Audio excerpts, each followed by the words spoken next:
Magsitayo po lahat para sa orasyon. Sa ngalan ng Ama at ng Anak at ng Espiritu Santo, Amen. ang anghel ng Panginoon ay nagbalita kay Santa Maria. At siya'y naglihila lang ng Espiritu Santo. Aba, Ginoong Maria, napupuno ka ng grasya, ang Panginoong Diyos ay sumasa iyo.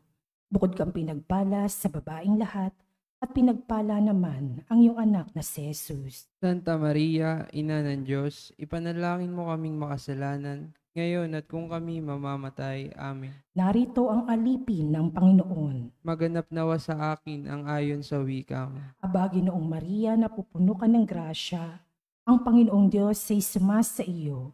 Bukod kang pinagpala sa babaing lahat, at pinagpala naman ang iyong anak na si Jesus. Santa Maria, Ina ng Diyos, ipanalangin mo kaming makasalanan, ngayon at kung kami mamamatay. Amen. Ipanalangin mo kami, O Santa na Ina ng Diyos. At Manalangin tayo. Panginoon naming Diyos, asihan mo nawa ang aming mga kaluluwa sa iyong mahal na grasya at yayamang dahilan sa pamamalitan ng anghel ay nakilala namin ng pagkakatawang tao na Jesucristong anak mo. Pakundangan sa mahal na pasakit at pagkamatay niya sa krus. Papakinabangan mo kami ng kanyang pagkabuhay na mag-uli sa kadakilaan sa langit sa pamamagitan ni Jesucristong aming Panginoon. Amen. Luwalhati sa Ama at sa Anak at sa Espiritu Santo. kapara nung unang-una, ngayon at magpasawalang hanggan. Amen. Sa ngalan ng Ama at ng Anak at ng Espiritu Santo. Amen.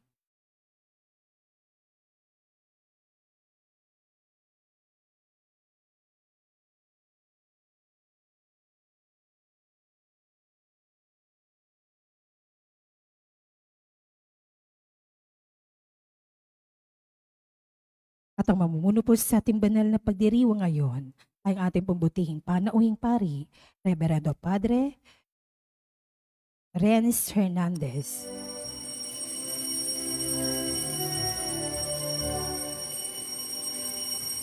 Pagmamahal sa Panginoon ay simula ng karunungan.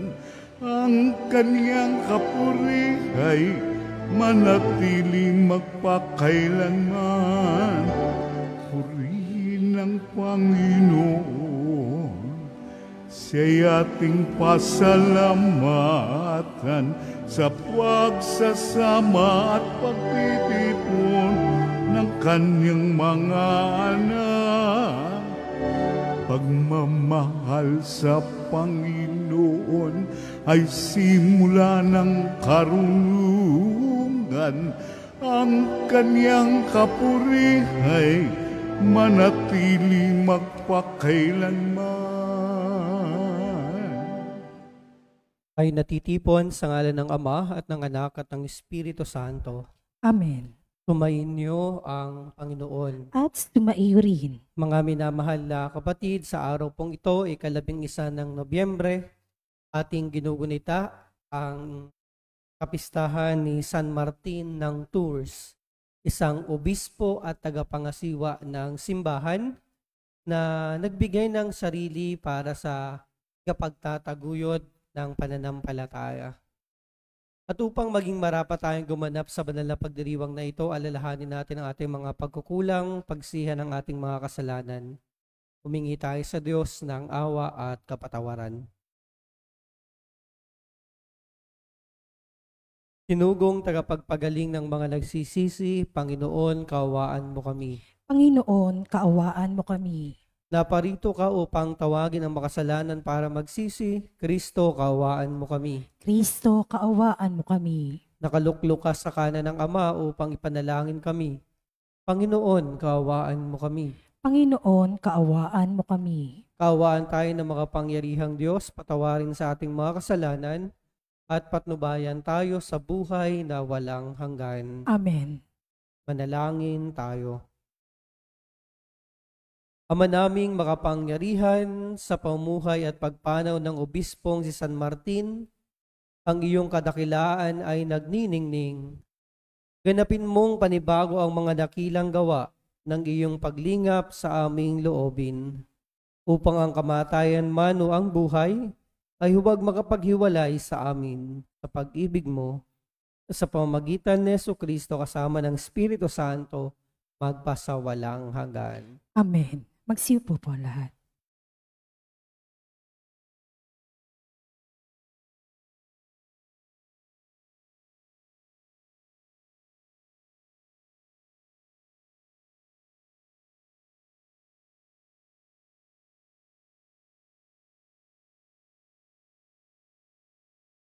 Pagbasa mula sa sulat ni Apostol San Pablo sa mga taga-Roma. Mga kapatid, ikumusta ninyo ako kina Priscilla at Aquila, mga kamanggagawa ko kay Kristo Jesus. Sumuong sila sa panganib upang mailigtas ang aking buhay. At hindi lamang ako ang nagpapasalamat, kundi pati ang mga simbahan ng mga hintil. Ikumusta rin ninyo ako sa simbahang nagtitipon sa bahay ng mag-asawang ito. Ipaabot din ninyo ang aking pangungumusta sa kaibigan kong si Epeneto, ang unang sumampalataya kay Kristo doon sa Asya, at kay Maria na nagpakahirap para sa inyo. Ikumusta ninyo ako sa mga kababayan kong sina Adronico at Junia, na nakasama ko sa bilangguan. Sila'y kilala ng mga apostol at naunang naging Kristiyano kaysa akin.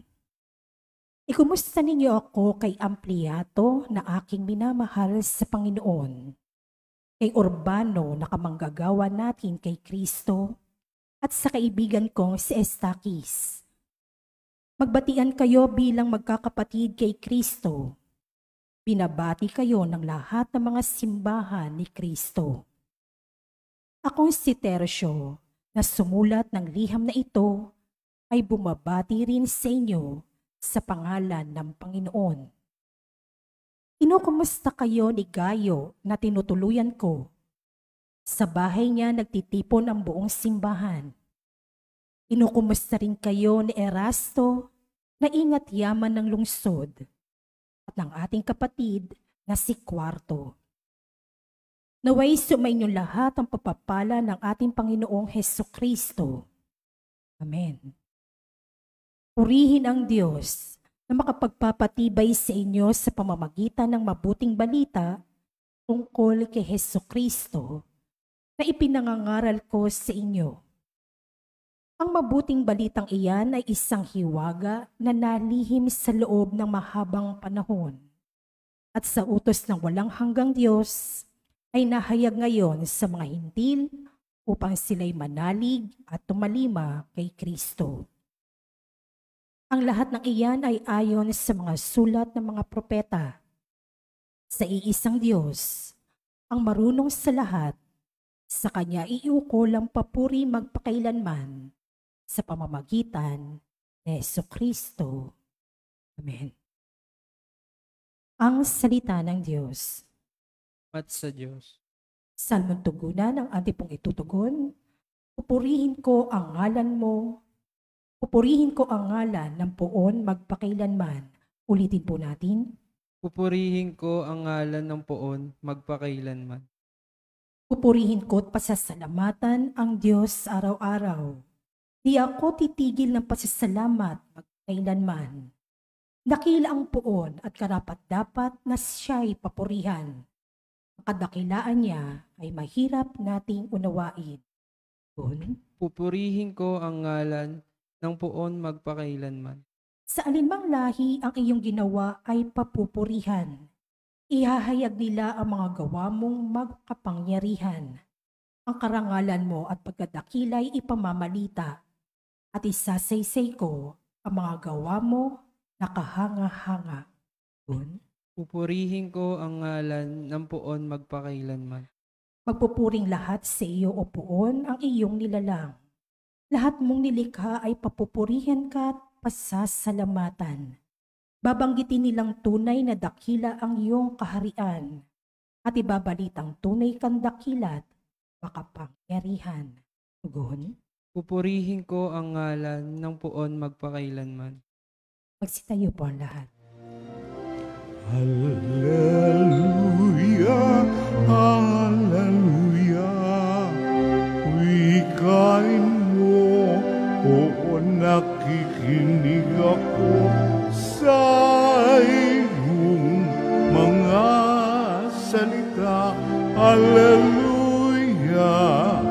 hallelujah, hallelujah.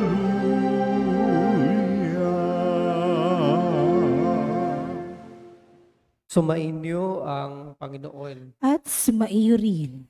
Ang mabuting balita ng Panginoon ayon kay San Lucas. Papuri sa iyo, Panginoon. Noong panahong iyon, sinabi ni Jesus sa kanyang mga alagad, "Kaya't sinasabi ko sa inyo, gamitin ninyo sa pakikipagkaibigan ang kayamanan ng sanlibutang ito. Maubos man ito'y may tatanggap naman sa inyo sa tahanang walang hanggan. Ang mapagkakatiwalaan sa maliit na bagay ay mapagkakatiwalaan sa malaking bagay. Ang magdaraya sa maliit na bagay ay magdaraya rin sa malaking bagay." Kung hindi kayo mapagkakatiwalaan sa mga kayamanan ng sanlibutang ito, sino ang magtitiwala sa inyo ng tunay na kayamanan? At kung hindi kayo mapagkakatiwalaan sa kayamanan ng ibang tao, sino ang magbibigay sa inyo ng talagang para sa inyo? Walang makapaglilingkod ng sabay sa dalawang Panginoon, sapagkat kapupuotan niya ang isa at iibigin ang ikalawa. Paglilikuran ng dapat ang isa at ahamakin ang ikalawa. Hindi ninyo mapaglilingkuran ng sabay ang Diyos at ang kayamanan. Narinig ito ng mga Pariseo at nilibak nila si Jesus sapagkat sakim sila sa salapi. Kaya't sinabi niya sa kanila, "Kayo ang nagpapanggap na mga matuwid sa harapan ng mga tao, ngunit nasasaliksik ng Diyos ang inyong mga puso. Sapagkat ang itinuturing na mahalaga ng mga tao ay kasuklam-suklam sa paningin ng Diyos." Mga minamahal na kapatid, ang mabuting balita ng Panginoon. Pinupuri ka namin, Panginoong Hesus Kristo. Magandang umaga at magandang buhay po sa ating lahat.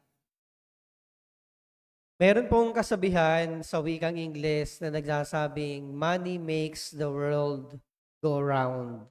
Money makes the world go around. Sa Tagalog, ang salapi daw ang nagpapatakbo ng mundo, ng daigdig. At sa practical na pagtingin ay mukhang totoo naman ho ito. No? Ang pera talaga ang nagpapatakbo sa daigdig, maging sa bansa, no? Sa usapin ng ekonomiya.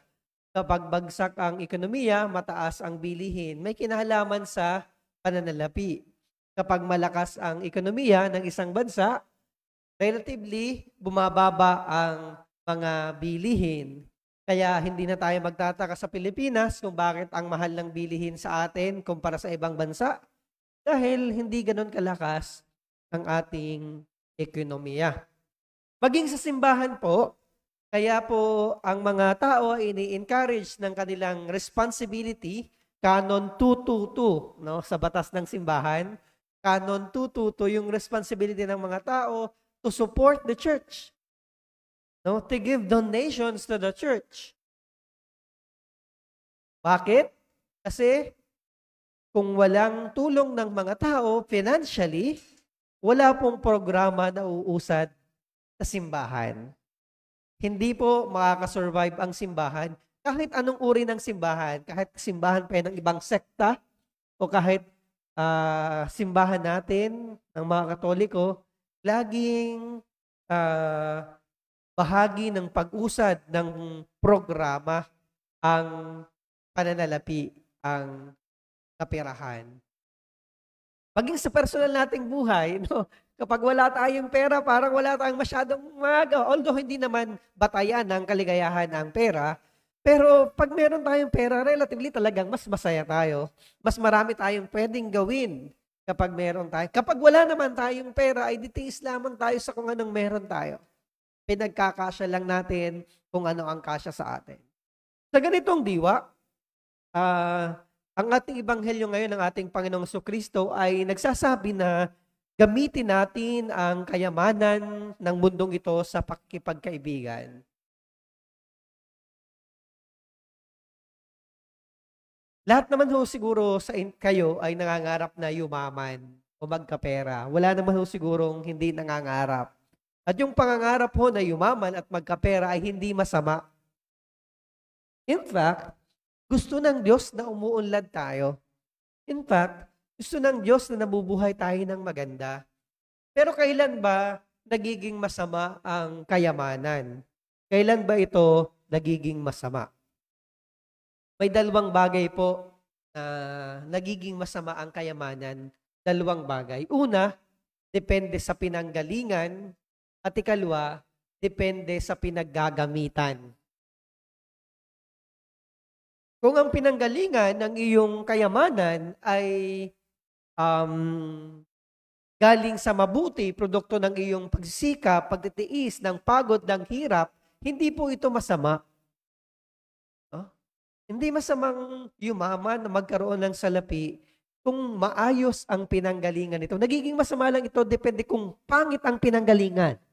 Diba? Galing sa illegal, galing sa panloloko ng mga tao, galing sa scam, galing sa pandaraya, nagiging masama ang kayamanan. Ikalawa, nagiging masama po ang kayamanan depende sa pinaggagamitan.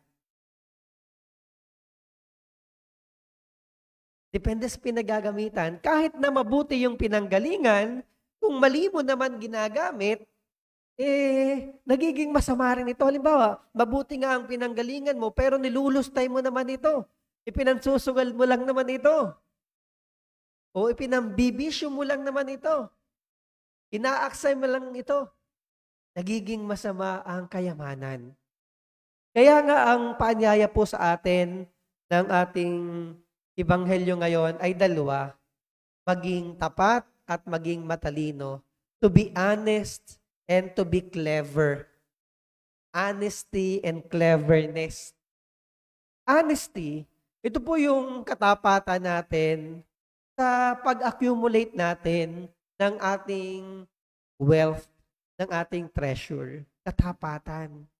At ito ay makikita rin at masasalamin sa katapatan natin ng pag-amin na yung nasa sa atin ay hindi naman talaga galing sa atin.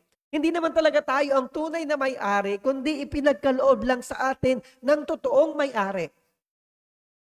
Kabilang yun sa honesty. When we are honest enough to account that all that we have is not really coming from us, but is coming from God.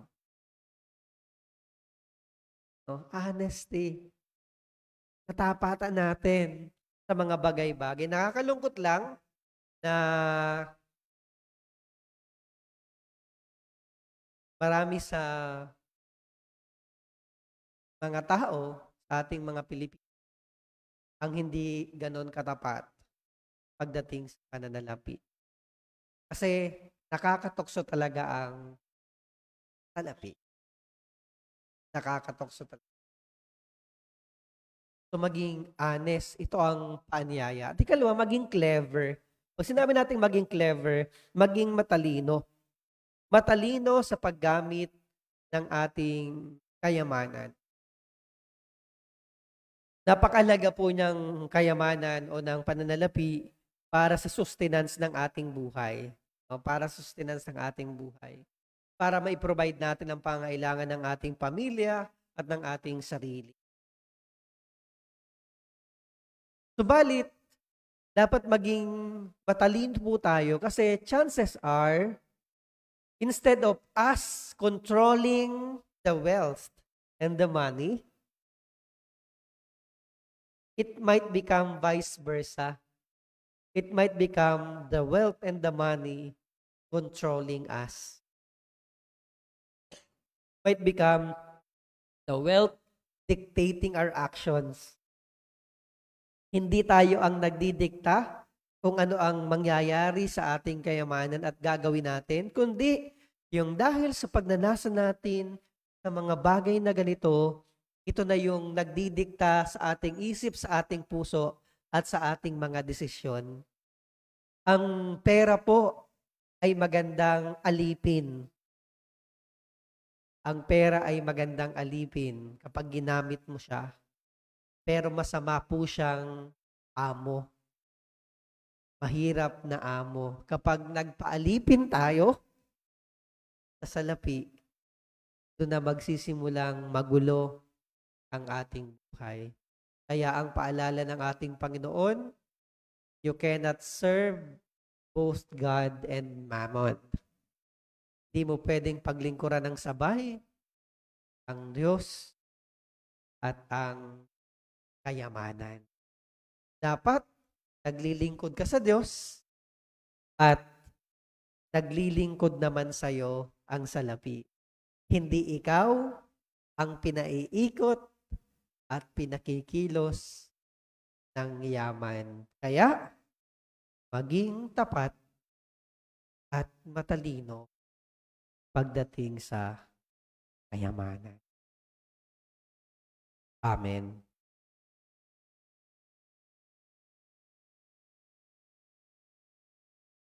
Pinagkatiwalaan tayo ng Diyos ng mga biyayang magagamit para sa kanyang kalulhatian at kabutihan ng kapwa.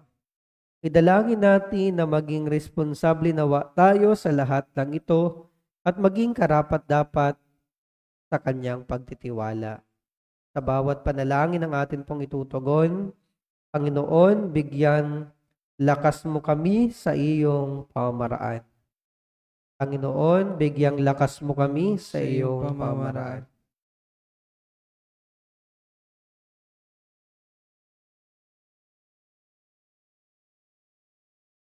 Bilang simbahan, tayo naway maging mapagkakatiwalaan sa ating paglilingkod sa mga dukha. Manalangin tayo sa Panginoon. Panginoon, bigyan lakas mo kami sa iyong pamamaraan. Ang mga opisyal ng gobyerno naway maging responsable at tapat sa paggamit ng mga ari-arian ng gobyerno. Manalangin tayo sa Panginoon. Panginoon, bigyan lakas mo kami sa iyong pamamaraan. At inawang mapaglabanan ang pagkagahaman sa pamamagitan ng pagiging mapagbigay araw-araw. Manalangin tayo sa Panginoon. Panginoon, bigyan lakas mo kami sa iyong pamamaraan. Ang mga dukha at may sakit naway tumanggap na suporta mula sa mga mapagmalasakit at mabuting loob ng mamamayan. Manalangin tayo sa Panginoon. Panginoon, bigyan lakas mo kami sa iyong pamamaraan. Ang mga yumao naway tumanggap ng walang hanggang yaman ng kalangitan. Manalangin tayo sa Panginoon. Panginoon, bigyan lakas mo kami sa iyong pamamaraan. Sa katahimikan ng ating mga puso, itaas natin sa Diyos ang mga nagpapamisang pasalamat, ang mga may natatanging kahilingan, at ang mga kaluluwang ating pinatutungkulan sa banal na misang ito, ganun din ang ating personal at pampamilyang kahilingan.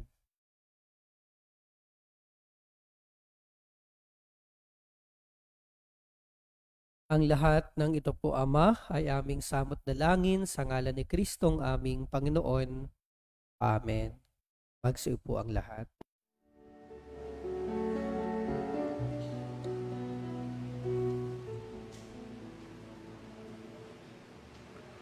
Alay namin aming buhay, bawat gala at lumbay, bawat pangaraw naming taglay sa palad mo ilalagay.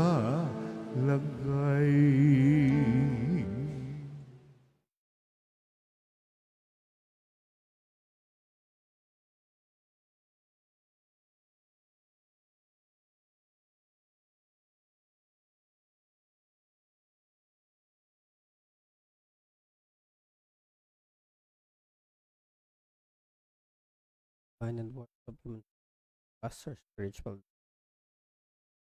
God.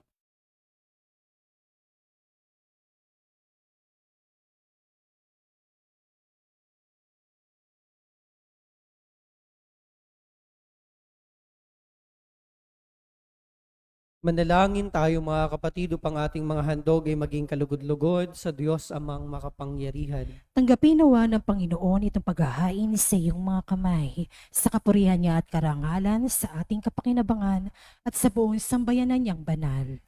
Ama naming lumikha, pakabanalin mo ang aming mga alay sa paghahain namin ngayong ginugunita San Martin, upang sa pumuhay namin araw-araw itaguyod kami nito sa hirap at ginhawa sa pamamagitan ni Jesucristo kasama ng Espiritu Santo magpasawalang hanggan. Amen. Sumainyo ang Panginoon. At sumaiyo rin. Itaas sa Diyos ang inyong puso at diwa. Itinaas na namin sa Panginoon. Pasalamatan natin ang Panginoong ating Diyos. Marapat na siya ay pasalamatan. Ama naming makapangyarihan, tunay ngang marapat na ikaw ay aming pasalamatan sa pamamagitan ni Jesucristo na aming Panginoon. Ngayong si San Martin de Tours ay pinararangalan sa pamumuhay niyang totoong uliran at pagiging maasahan sa panunungkulan. Kaya't si Jesus na maasahan sa katapatan ay inihayag sa pangasiwa sambayanan. Ang malasakit ng mga ulirang tagapangasiwa noon ay nagpapatuloy magpahanggang ngayon sa mga panalangin kanilang iniuukol, kaisa ng sambayanan mong dito'y natitipon. Kaya kaisa ng mga anghel na nagsisiawit ng papuri sa iyo, nang walang humpay sa kalangitan, kami ay nagbubunyi sa iyong kadakilaan. Santo, Santo, Santo, Diyos makapangyarihan, puspos ng walhati ang langit at lupa. Hosana sa kaitaasan, pinagpalang narito sa ngalan ng Panginoon. Hosana, Hosana sa kaitaasan. Hosana, Hosana sa kaitaasan.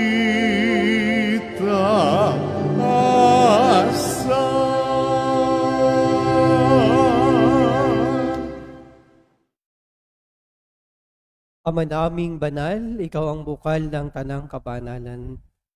Kaya't sa pamamagitan ng iyong Espiritu, gawin mong banal ang mga kaloob na ito, upang para sa aming maging katawan at dugo ng aming Panginoong Jesucristo.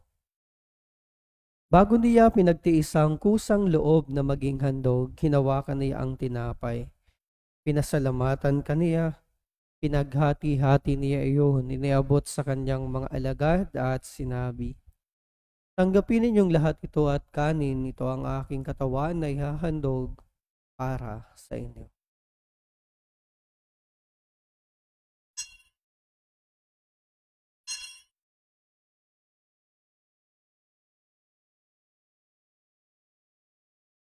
Gayon din naman, noong matapos ang hapunan, hinawakan niya ang kalis, muli kaniyang pinasalamatan. Inabot niya ang kalis sa kanyang mga alagad at sinabi, "Tanggapin ninyong lahat ito at inumin, ito ang kalis ng aking dugo, ng bago at walang hanggang tipan. Ang aking dugo na ibubuhos para sa inyo at para sa lahat, sa pagpapatawad ng mga kasalanan. Gawin ninyo ito sa pag-alala sa akin."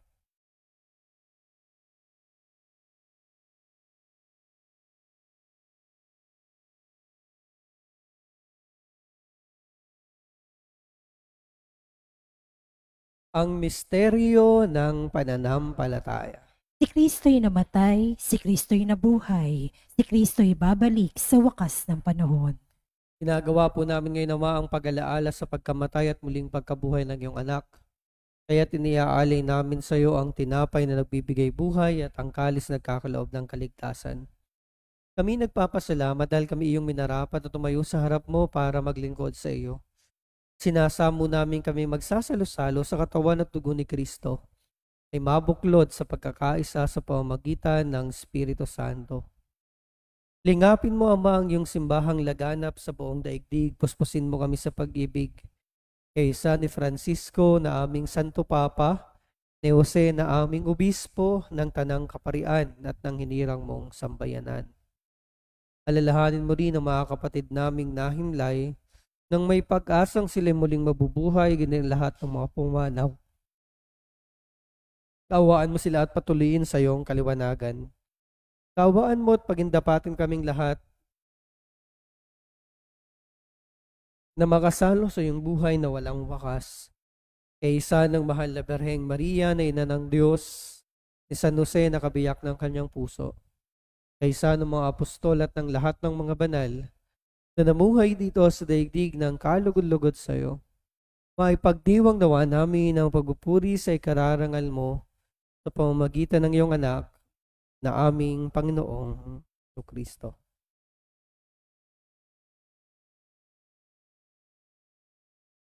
Sa pamamagitan ni Kristo, kasama niya at sa Kanya, ang lahat ng parangal at papuri ay sa iyo, Diyos Amang makapangyarihan, kasama ng Espiritu Santo, magpa sa walang hanggan.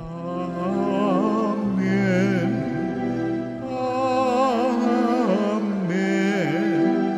Amen. Amen.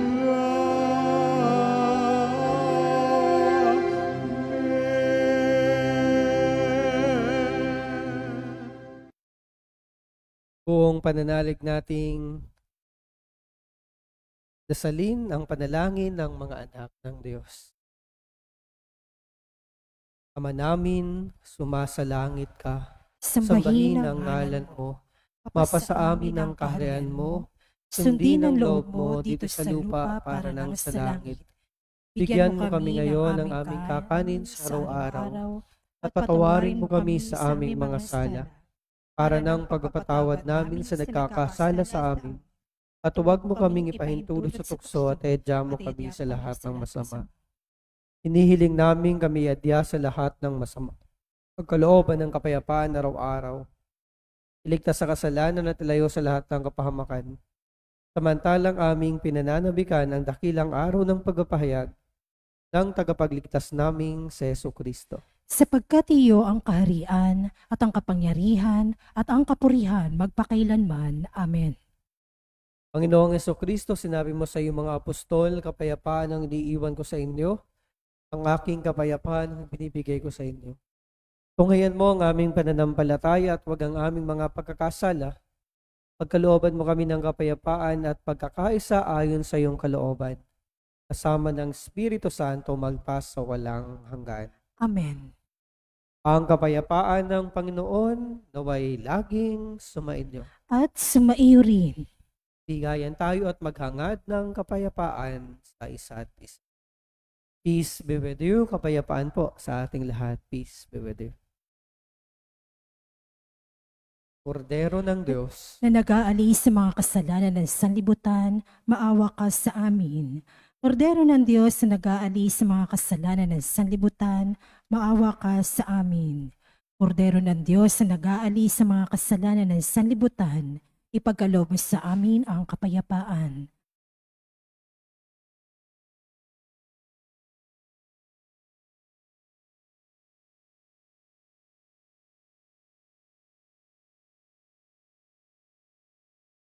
mga kapatid, masdan natin si Jesus, ang kordero ng Diyos, na nag-aalis ng mga kasalanan ng sanlibutan. Mapapalad tayong inaaniyahang makibahagi sa piging na banal. Panginoon, hindi ako karapat-dapat na magpatuloy sa iyo. Ngunit sa isang salita mo lamang ay gagaling na ako. Ipagsanggalang nawa tayo ng katawan at dugo ni Kristo para sa buhay na walang hanggan. Amen.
Manalangin tayo. Ama naming mapagmahal, ipagkaloob mo sa aming nagsalo-salo sa piging ng pagkakaisa, ang ganap na pasyang sundin ng loob mo sa lahat ng bagay, upang katulad ng buong-buong pagtatalaga ni San Martin sa iyo, kami ay maging marangal sa pagiging para sa iyo totoo. Sa pamamagitan ni Jesucristo, kasama ng Espiritu Santo magpasawalang. Amen. Sumainyo ang Panginoon At sumaiyo rin. at naway ingat at pagpalain kayo ng isang mapagmahal at makapangyarihang Diyos, Ama at Anak at Espiritu Santo. Amen. Umayo kayong mapayapa upang ang Diyos ay mahalin at paglingkuran. Salamat sa Diyos.